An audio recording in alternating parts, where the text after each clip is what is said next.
My guest today is Warren Shaw. How are you? I'm doing great.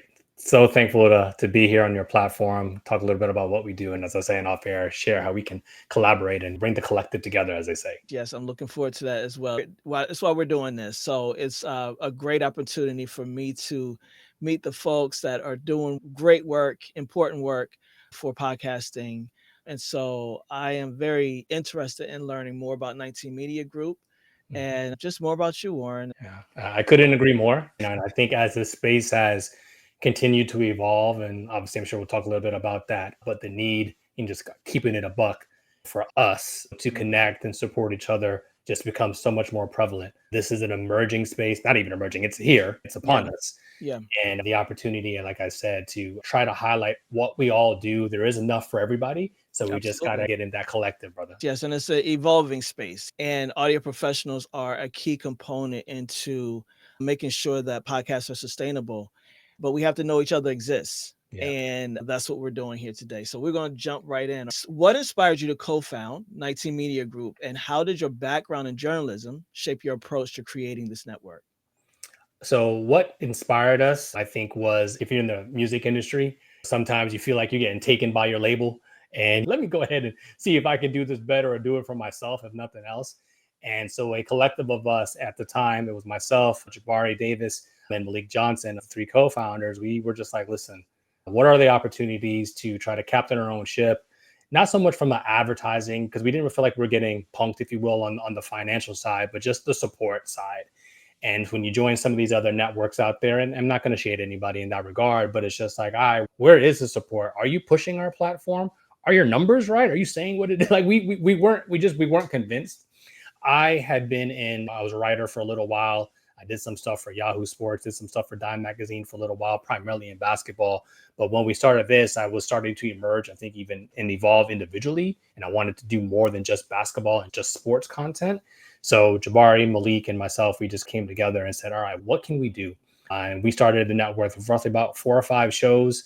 Jabari has since moved on from the network. He's gone on to work for iHeartRadio, but still a great advocate for what we do in 19 Media Group. But left as a founder, came back now as talent.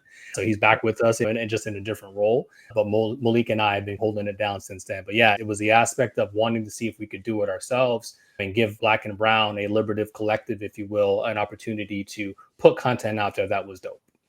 Nice. I love that, man. And the tagline for 19 Media Group mentions, as you just said, a liberated collective of authentic voices.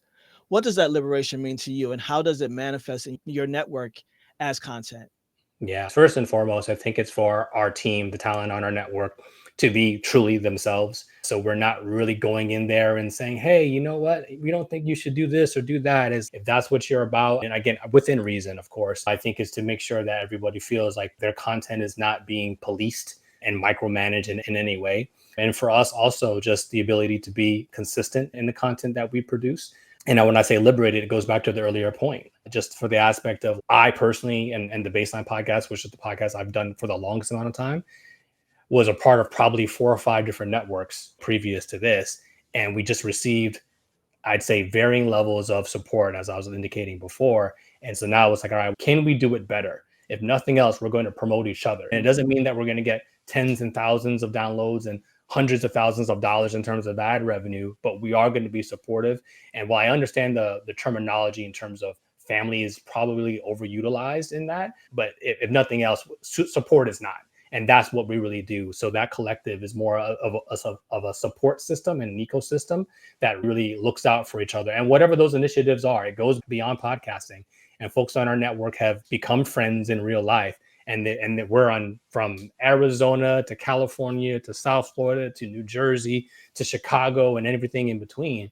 And it's just been really interesting and varying age levels as well, too. So that connectivity really has pushed even that aspect of liberation amongst ourselves to continue to push each other, whether we're podcasting or not. We're supporting each other as human beings now.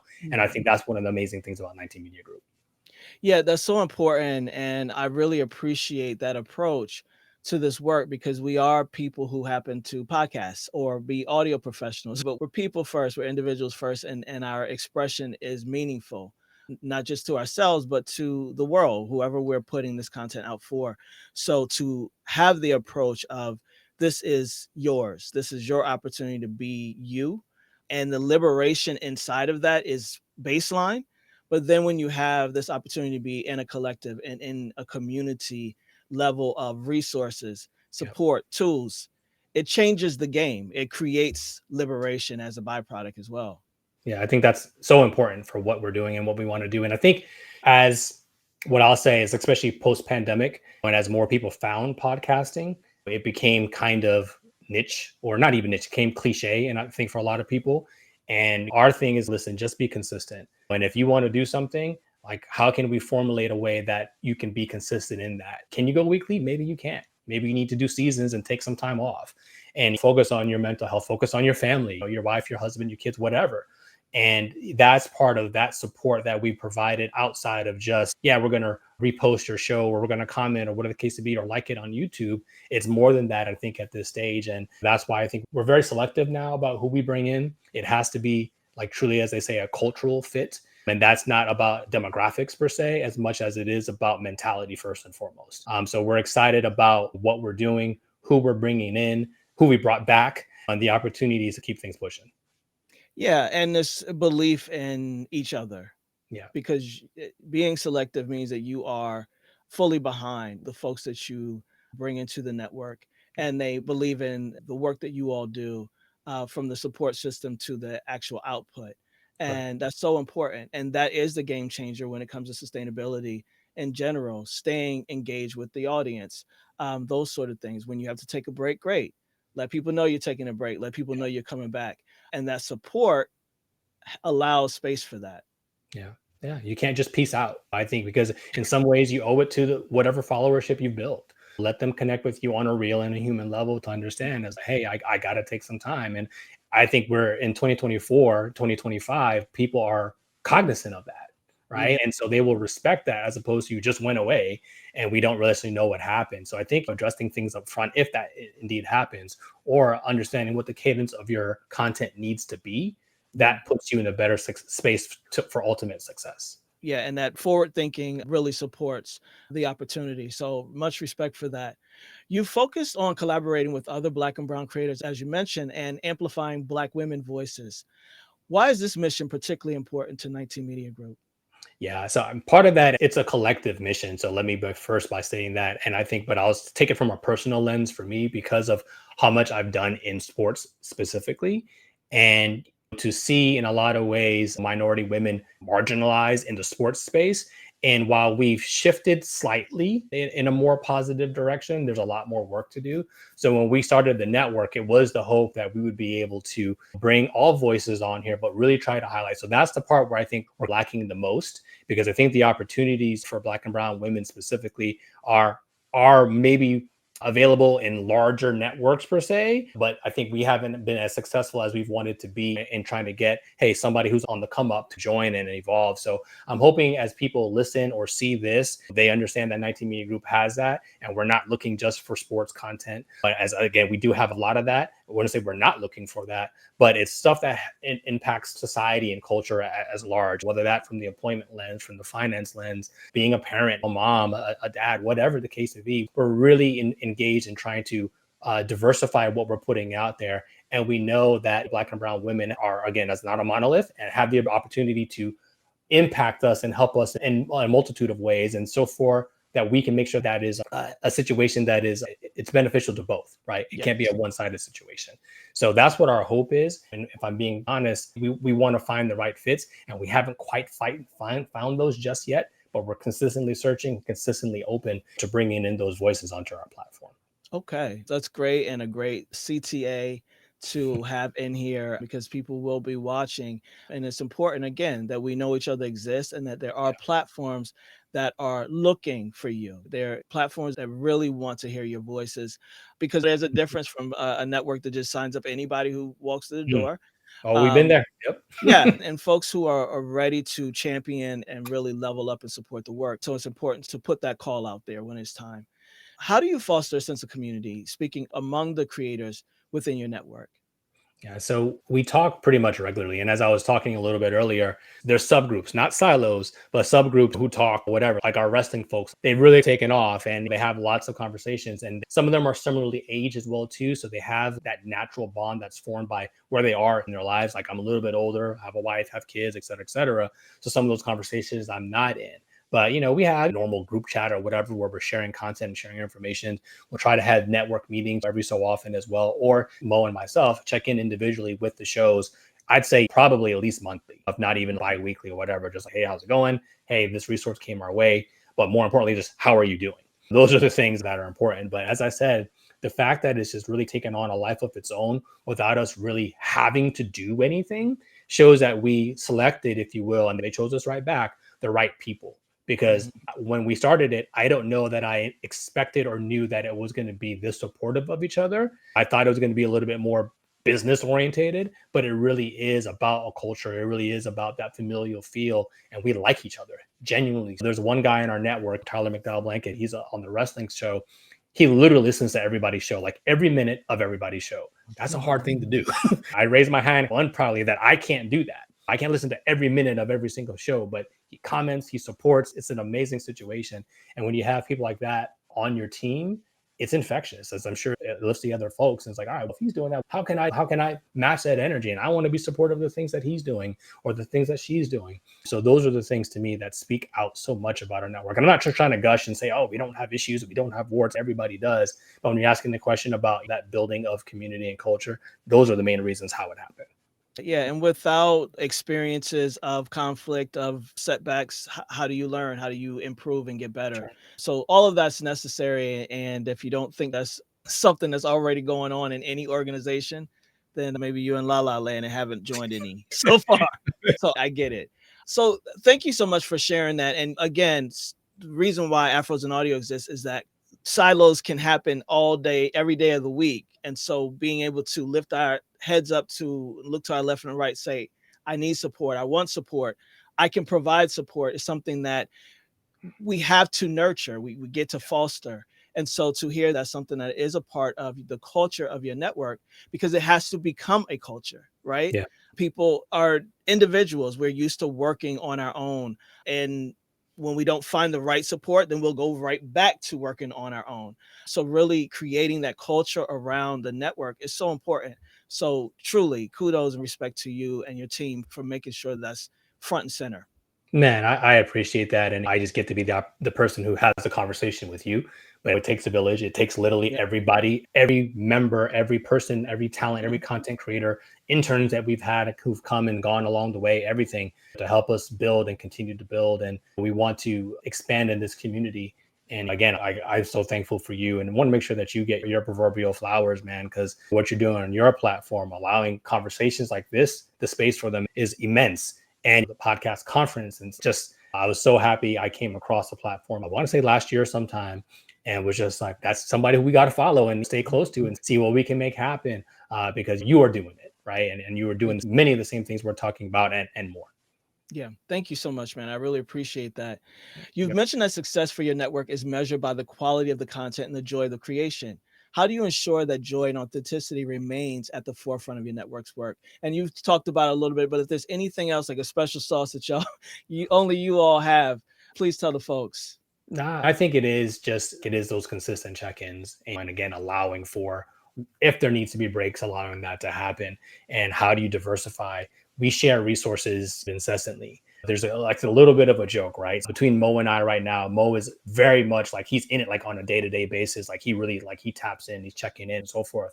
And I'm coming in, but a lot of times I'm coming in with resources or information. So he's like, yeah, bro, you're management. Damn, I'm management. I used to be like the cool dude, but like I'm the man You're now. Like, too. wow. You're too. But at Yeah. the same time, hey, we need all of those things. But I think in sharing all those resources and how is the industry shifting, like how are you utilizing clips, or are you not utilizing clips? We've had to have some, I want to say difficult conversations, but strong conversations like, hey, your content really should be audio and video, or maybe we need to look at things doing this way. Again, does TikTok serve us? Does YouTube shorts serve us? Do Instagram Reels serve us? Twitter / formerly whatever now X, does that serve us? Are we going to Blue Sky? Are we going to Spill? And just really being real about that. And I think the talent appreciates that we're having those conversations because it shows that we care about the content that they're creating and how it gets out there.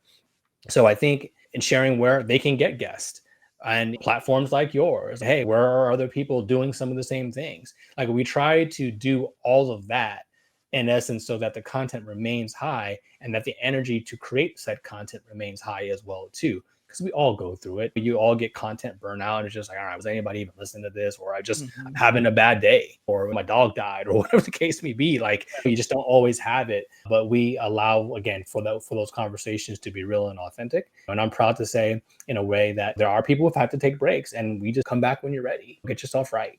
But that's how we've been able to do it, I think, thus far. And the fact that people have been honest, because you can't do anything if people are going to lie to you about what the situation is. I hope we make space for that, for those honest conversations, so people can be real and they don't have to feel guilty about whatever it is they're feeling or not feeling. And if they feel like we're not doing our job appropriately, then say that too. And let's have a conversation about what that is. So that's how it remains as consistent and authentic as it has been, just through the ability to be honest at all times.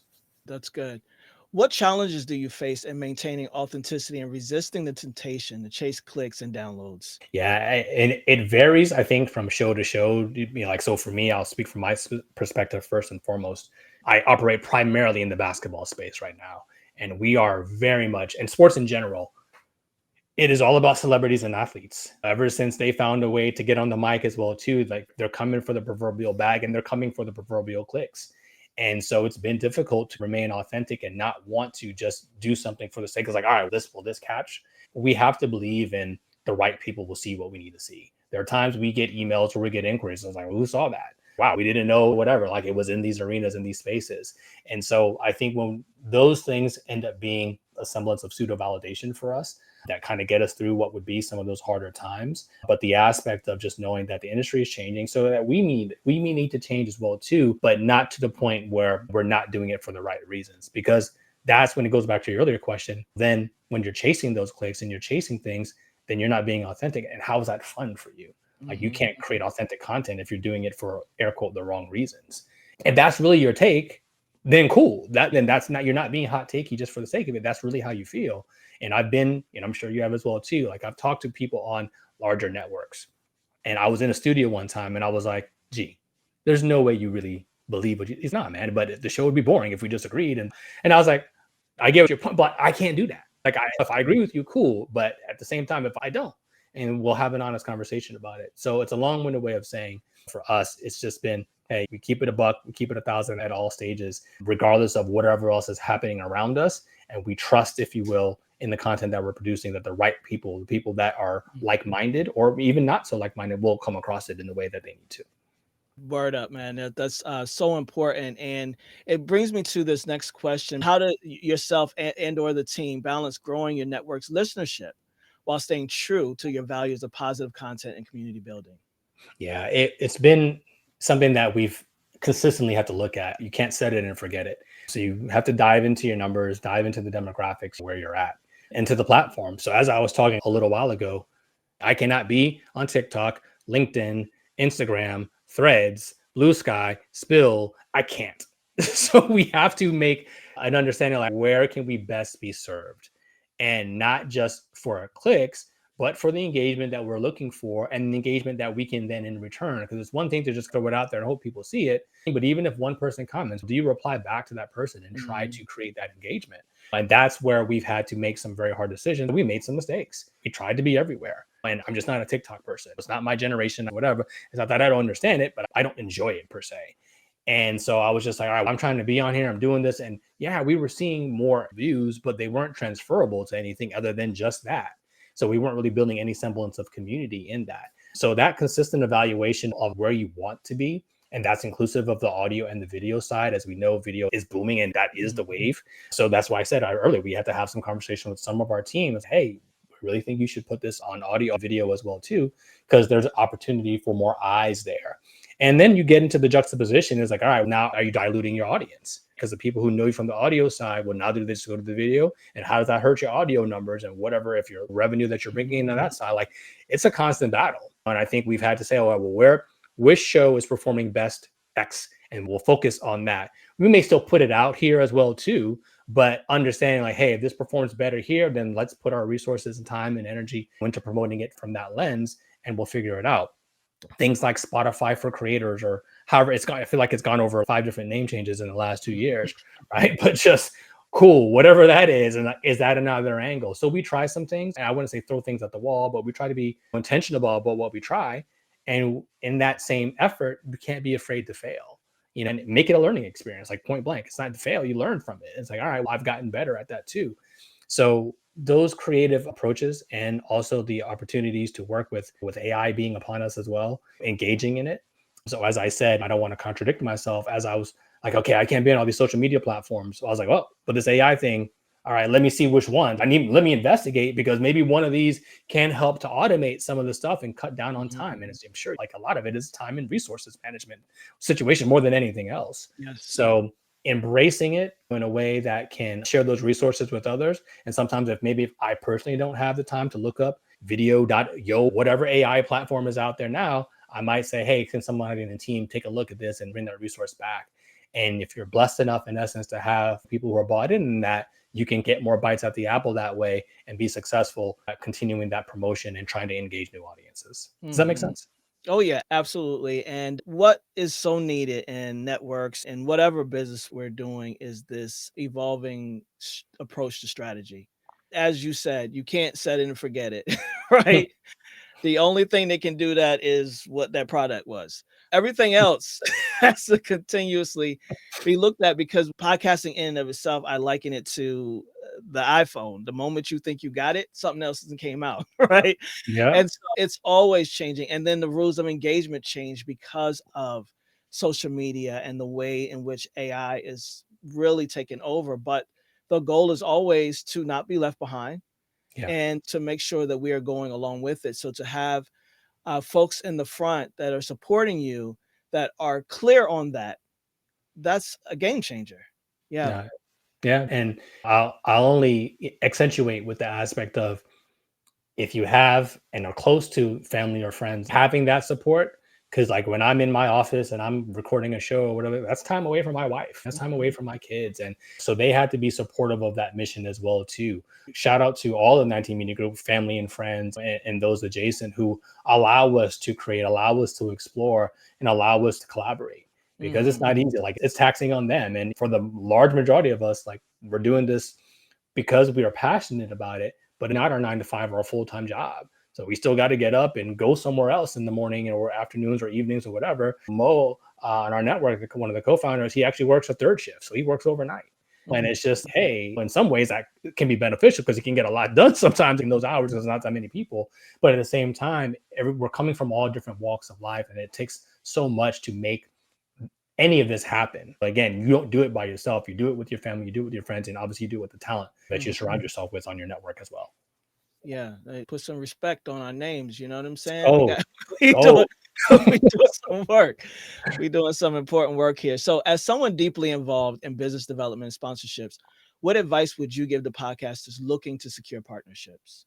yeah, there are more folks out there looking for us. I was surprised to know that the CPM model, while is tried and true, something that most people do have to go through, there are networks out there and opportunities that you just have to research. I was lucky enough for one of them to find us on Pod Digital Media. Had some great conversations with them, and it allowed us to engage in a way that some of our younger shows didn't know that they'd be able to get any real revenue for any significant amount of time. 6-week campaigns, 8-week campaigns. We've had stuff that even went 16 weeks sometimes. That is outside of the CPM model. You have to do your research, but your content needs to be consistent, and it needs to be of a certain quality.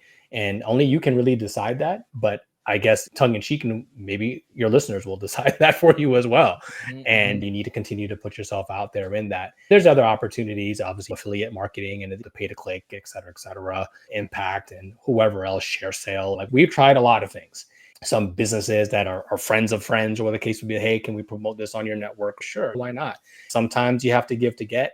But I think balancing that with knowing your worth, hard. It's hard today and age. I don't have a great answer for that. I think sometimes you have to do what feels right. And I think we've done that a lot as well. It was like, all right, we've vetted this individual or this company or organization in this capacity. All right, would we be willing to do this, understanding that we may not get X, Y, or Z?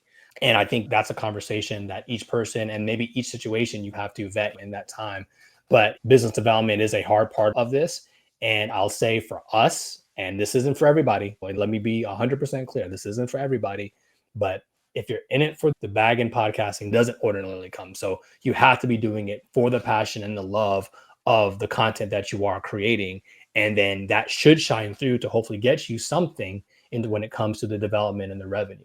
But if you're doing solely for that, it's going to be hard for most people. I'm not saying Yeah. you can't pop, but it's going to be hard for most people, or unless you get a celebrity or an athlete to join your show. And I love some of the things that you threw out there, friends of friends, businesses, that sort of thing, trying different things. There is a aspect of innovation, being able to think about your local and regional opportunities.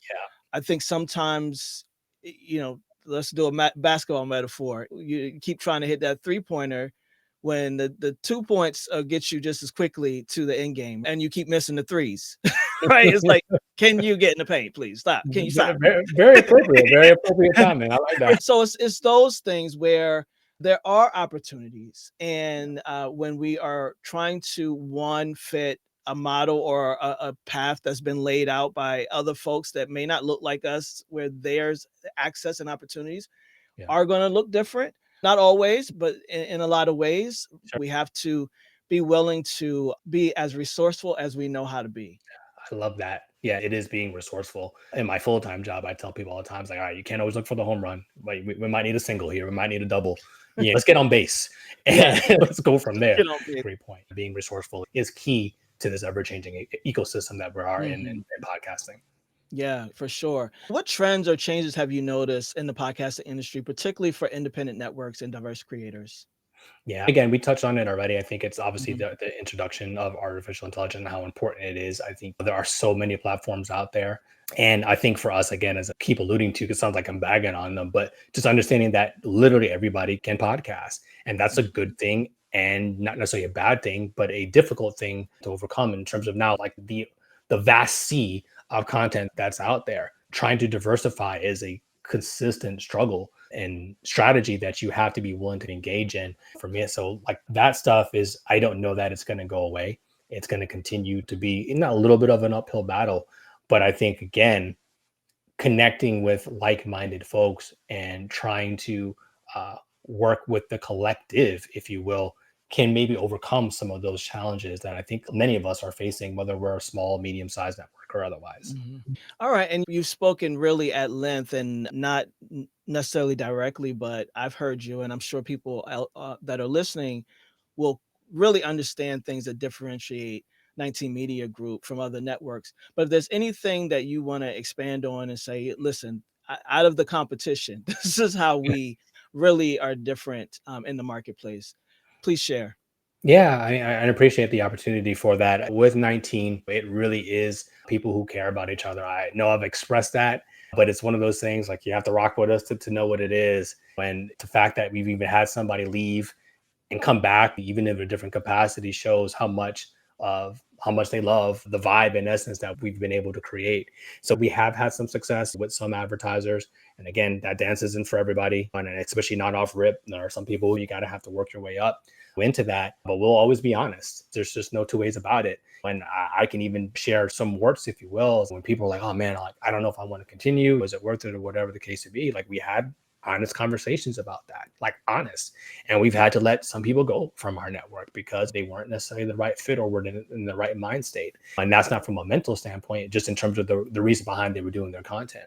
So we will always be intentional about the conversation we have, try to push you in a way that makes sense for everybody and allow you to be your truly liberated and authentic self. And these aren't just buzzwords. Like this is the stuff that we're living by and it's proof positive. I would ask you to not follow us for the sake of growing our followership, but to see how we support each other and learn. And again, when I say we have, from 22-year-old to 57-year-olds, like we really are engaging in that. And we want to continue to grow in that model and that methodology And we'd love like-minded folks to join us in that journey. And let's make some dope content together. Nice. And I can imagine being a leader inside of your own network that you find yourself wearing many hats, coach, Think, business, yeah, bro. you know, big bro, little bro, all of that. OG, yeah, Right, right. unk. So, exactly. I resonate with all of it. So, your advice is to keep going and find your people. How can podcasters stay motivated and consistent, especially when growth is slow? Yeah, and that is tough. And I think it's not just the network or the co-host that you have. I think it is making sure that your cup is full in other aspects of your life, and that you continue to do things for the right reason. Do you have the support system around you that's not podcasters? And do you have the right support system around you that are podcasters? And I think, again, your platform, for one, allows people to come together to have these types of conversations. What are you doing?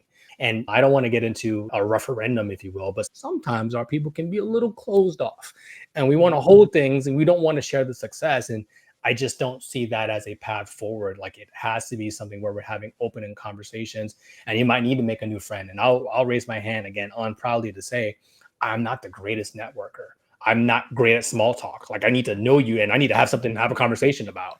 So Right. if I see, I don't do casual drinks, but I've had to push myself in that. So whatever constraints that you may have as an individual or as a business, you have to analyze that and figure out a way, in essence, to overcome that, or bring in help, in essence, if you can, to help you overcome that.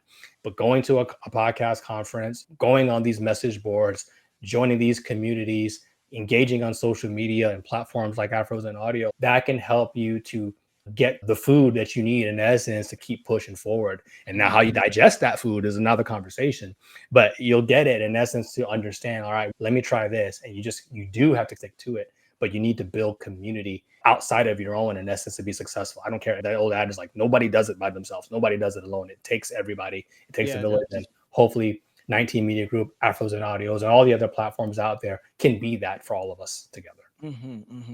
Yes, sir. I respect that. You Stamp gave a on it. shout out, right? You gave a shout out to Hip to the Games. What about this podcast resonates with you, and how does it align with the mission of 19 Media Group? Yeah, Desmond Powell, such a talented young dude. He's one of the younger guys on the network. And so he's been able to blend hip hop and basketball together in a podcast. And Mo found him and brought him on alongside Jabari. I wasn't hip to the games. And when I heard him, I was like, yo, and if you were listening to him, you just wouldn't believe this guy is 20 something. He sounds just seasoned. He's got a super sultry voice and is a super old soul when it comes to that. He has this respect for hip hop, and not just, and again, I'm showing my age, but not mumble rap. He respects like true lyricists and guys from the 90s and 80s and all the way up to now as well too, without throwing dirt on anybody. Like, he's blended it.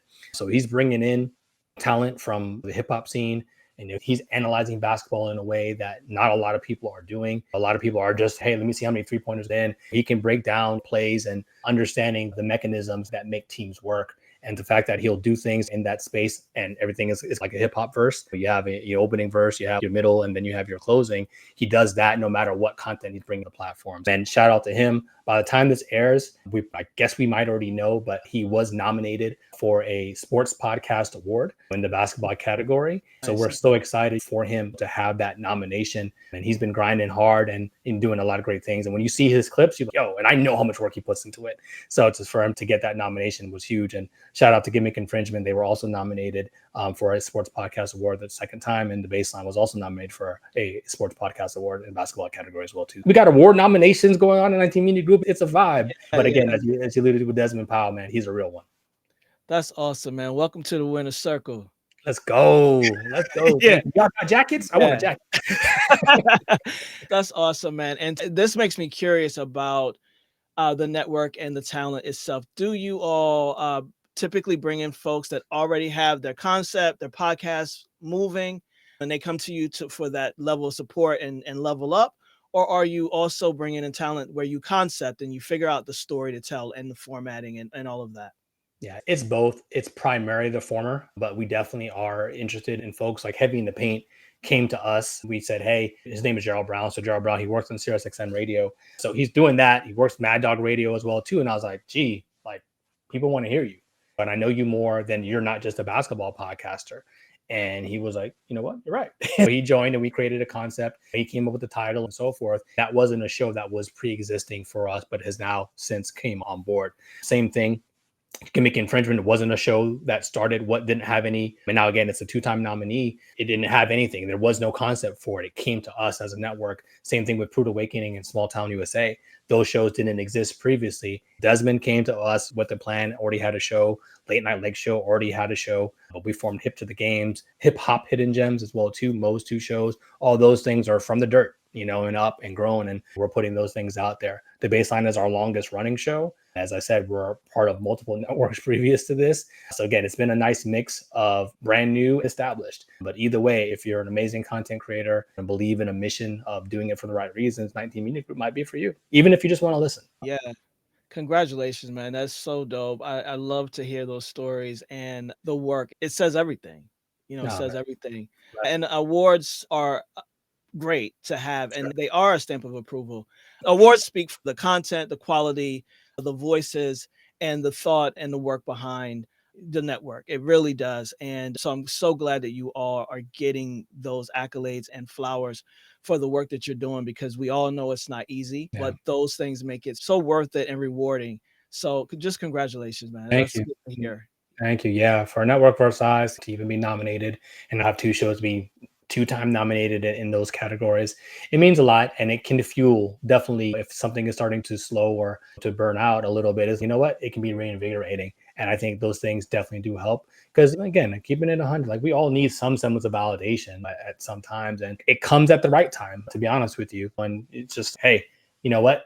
People are listening. People do take notice. Let's run it back. Let's keep it going. And I'm so excited to know that our shows are being seen in that platform specifically, but there's more to come. The job is not finished and the job is not done. And I cannot reiterate enough the ability and the want for our network to continue to collaborate. Whether, again, you come on our network or don't come on our network, we want to push those voices and at least invite you as a guest onto our different shows. And that can be something that can be really invigorating for all of us as a community. Mm-hmm, mm-hmm. Nice, man. Reflecting on your journey, what are you most proud of when it comes to 19 Media Group, and what's next for the network? I think reflecting, what we're most proud on I think it's the aspect of, I keep touching on it, but it is because we do care about each other. And I've been in spaces where people couldn't wait to come, and I've been in spaces when they couldn't wait to leave, and everything in between. And while it's one thing to talk about nominations for awards, that's been amazing and even somewhat unexpected. We've been able to capture some revenue here and there that's better than the typical CPM model. That's cool too. But really, I think what I'm most proud of is our ability to reflect internally and genuinely like each other. And as I've said, again, with some of the awards, I guess maybe had some people who didn't love us in the same way that we wanted to love them, and they moved on and gone on to do some different things. But who we are right now, who we are today, is a network of integrity. And I don't say that lightly. I don't say that as a buzzword just for the sake of saying it. It's really who we are and who we will continue to be. And that, by far and away, is, I think, the thing that we can stand on business on with the most and be most proud of as a network, for sure. And as far as what's next, it's the hope that we can continue to celebrate each other, bring in some new talent and some shows that speak to the lifestyle and cultural and business spaces. And we have some of those already, but we want to see more. We want to have more. And again, I am a broken record, but what's next is more collaborations and more partnerships, and not just financially, just let's support each other. Like, we want to be in this ecosystem together, promoting each other. And you think of 19 Media Group, those folks over there are amazing. They're dope. They looked out for us. They're helpful. We are service orientated in a way that I didn't necessarily know we were going to be when we started this thing, but that's who we are now. And I'm fully on board for it. Love that, man. And integrity is everything and keeps the ship afloat. Because without it, there's some holes. And trust. Yeah. And the water will get in. So we don't need that. We got places to go. Absolutely. So standing on that and standing on business in that way is so important. And much respect to you all for doing that. Any last thoughts that you have for the folks listening, whether it be about podcasting, business, the network itself? Please share, and then also share how people can get in touch with you. Surely. Last thoughts again. I don't want to over repeat myself, but just check us out, 19mediagroup.com. You can email us at email@19mediagroup.com. And let's just have a conversation about whatever it is you're thinking. And it can literally be whatever. Yes, we are podcasters. We're putting out stuff on your audio and your video platforms, but we're getting into some event stuff as well. I live in South Florida, so there's a lot of stuff that happens around me. So I'm fortunate enough to be able to make some contacts. And we get into some production and the opportunities to cover games and events and those types of things that speak to people who are doing good stuff, good things, good energy.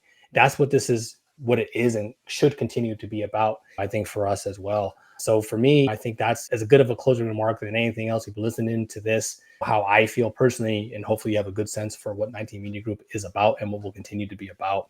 And I don't want to belabor it any more than that, man. And you've been so gracious, I think, with your time. And I'm just appreciative of the fact to be on your platform, to be having these types of conversations and looking forward to future development for everybody who is in the podcasting space.